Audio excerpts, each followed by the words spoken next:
what I've seen as the norm, well, what I've seen as the cutting edge standard for corporations and the ultra wealthy, and even intelligence organizations, is that we have tripwires.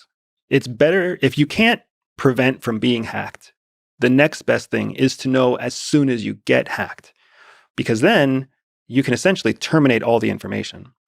If you know it fast enough, you can just destroy the information. This is what the ultra wealthy do. They have multiple phones. So as soon as one phone gets hacked, the tripwire goes off, the operating system is totally deleted along with all data on the phone, and a second phone is turned on with a whole new separate set of metadata. And now for them, there's no break in service. It's just, oh, this phone went black. It's got a warning on it that says it was hacked. So trash it because they don't care about the price of the phone. Pick up the next phone, and we move on. That's the best thing that you can do, essentially, outside of trying to out-hack the hackers.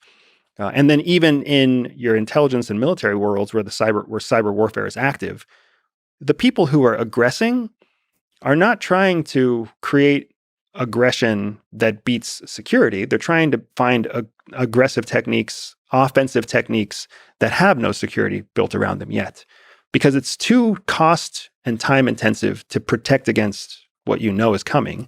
It's so much more efficient and cost effective to go after new vectors.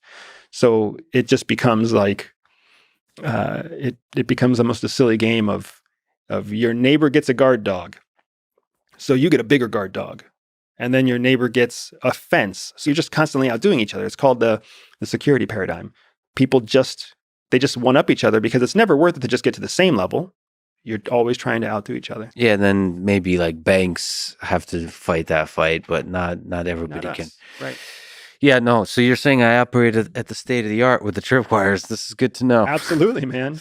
And also just not using anybody else's services, doing everything myself.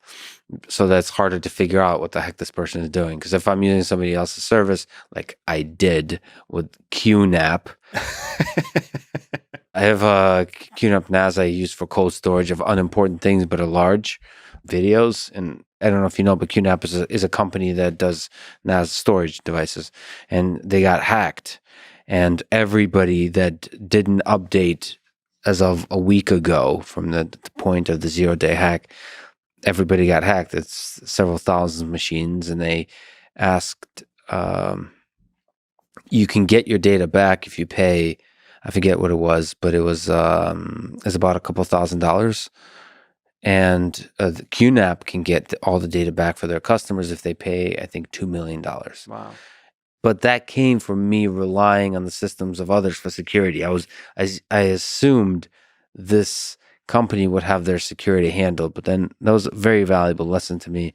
I now have like layers of security, and also an understanding which data is really important, which is somewhat important, which is not that important, and layering that all together. So just so you know, the U.S. government, the military, woke up to that exact same thing about 2 years ago. It's still very new. I mean, they were sourcing, take night vision goggles, for example. They were sourcing components and engineering and blueprints for night vision goggles from 3, 4, 5 different subcontractors all over the country, but they never asked themselves what the security status was of those subcontractors.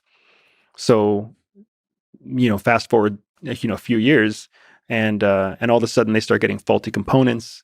They start having night vision goggles that don't work.